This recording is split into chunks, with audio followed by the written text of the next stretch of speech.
Зачем? Это площадка. Давно.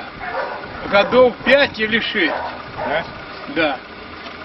И вот бегаю, вот как эти тут, значит, Славик строился там, вот эту рабицу просил, да ради Бога, вот там чуточку подремонтировал. Ну а как сельсовет оказывает содействие? Сельский совет, Да.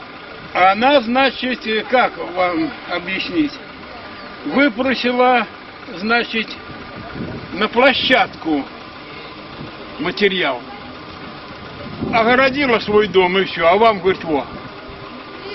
Ну, интересный момент. Да, вот, не даже, вот, где сейчас вот там, крайний дом, огородила, все, как только пить надо. Ну, ее выгнали, а деньги все равно ей платят. Ну, я прям удивляюсь просто.